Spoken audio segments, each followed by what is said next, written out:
Hi, this is Brandon from Watches on You. Today we're going to be taking a look at a watch that I've been waiting for a very long time to review. This is the Breitling AVI Reference 765 1953 re-edition.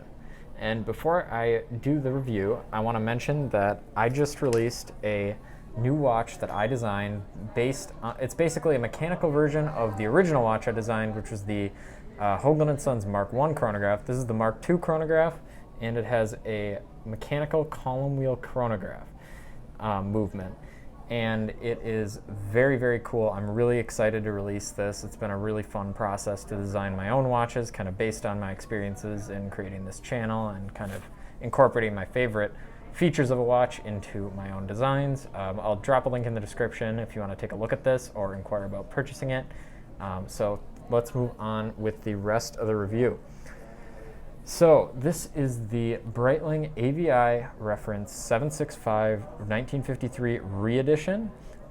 It has been provided to us by Continental Diamond in St. Louis Park, Minnesota. They're an authorized retailer of Breitling and many other premium watch brands, so definitely check them out.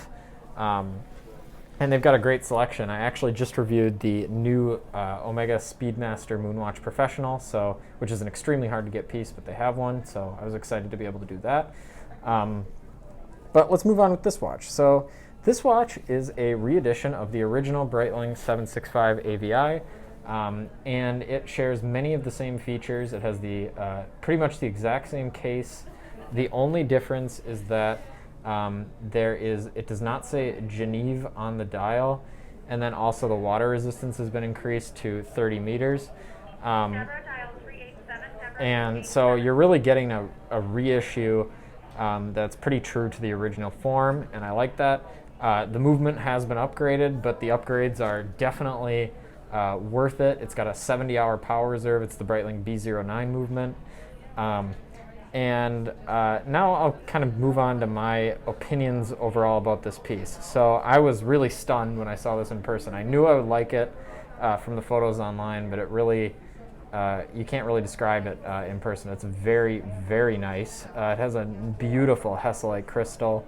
It really does look old. The only criticism I would have is that I don't like the aged loom look. It just looks a little bit fake. It's not quite as bad as some aged loom in that it's not that dark, but that's just something I don't really like to have in re-editions of watches. I want them looking like the original version as it came out of the factory. But overall, that's a matter of principle. I think it looks cool even with the aged loom. I think it does actually add something. It's just I would prefer if it looked worse, if that made any sense, but was more true to form. So, and now kind of moving on to where I think this sits in the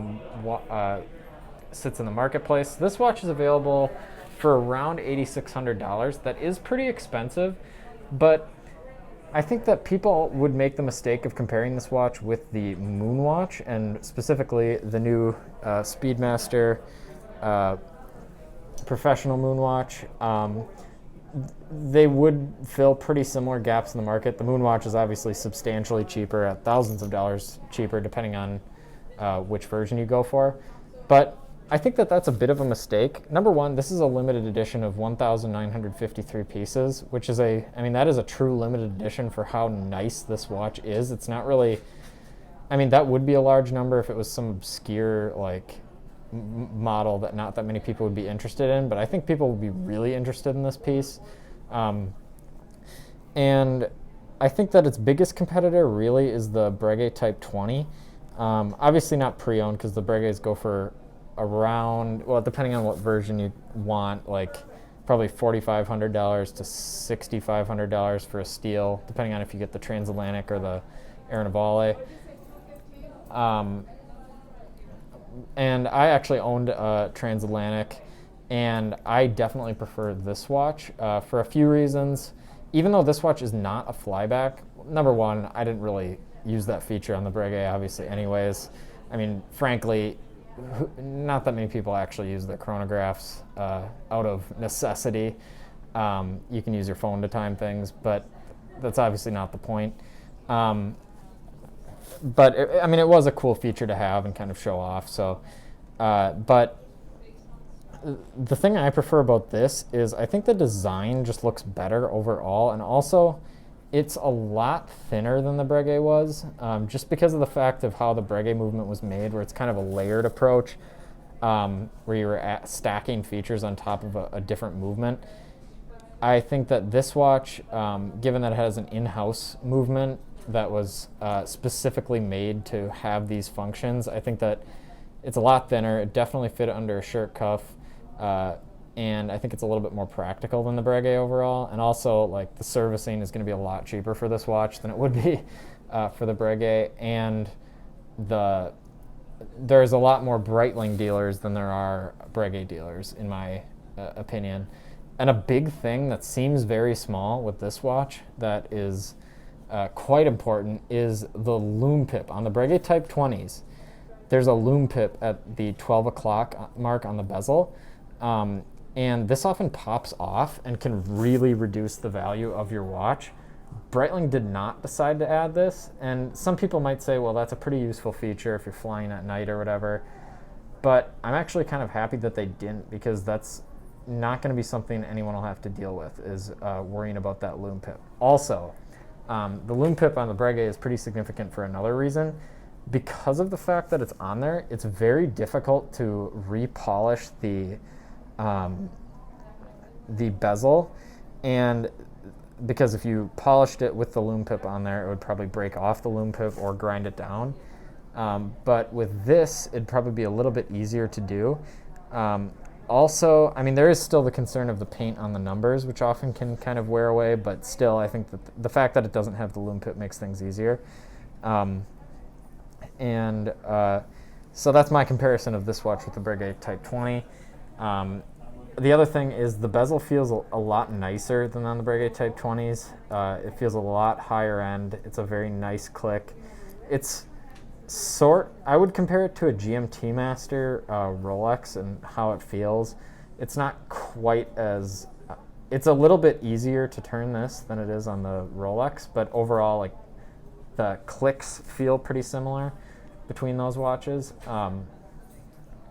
And obviously this bezel's a little bit thinner, so it just feels different because of that. But still, it's a very high quality feeling, and that's expected for a watch at this price point. But again, it's the Breguet, it didn't really have that. It didn't feel as nice, so that's kind of a benefit. And then also, moving on to the chronograph. The chronograph feels fantastic on this watch. It feels like an old vintage chronograph with just how the clicks work. And we actually reviewed the AVI. There was a re-release, I believe it came out in the 90s, actually here at Continental Diamond too. They might still have it. It had a Reissue 7750, if I remember correctly, or some variant of that. And I remember the pushers did not feel as nice, not even nearly as nice as that, just because it's a Reissue 7750. And I own a watch with a Reissue 7750, so I could say that. It's very kind of hard to push the pushers on those watches. And this, it's not quite as hard to push them. And also they feel a lot nicer when you do push them. It's a very nice defined click. And then the second hand looks a lot nicer kind of when it goes back to the 12 o'clock mark, because it kind of buzzes around a little bit. And I think that looks really cool. We'll move on to a wrist shot of this watch. The strap it comes on, very comfortable, high quality leather. It's very soft. Breitling makes excellent straps. I think that their rubber straps are the best in the business. I had one for my emergency, and that was awesome. And as you can see, it's a very nice thin watch. Would definitely fit under shirt cuff.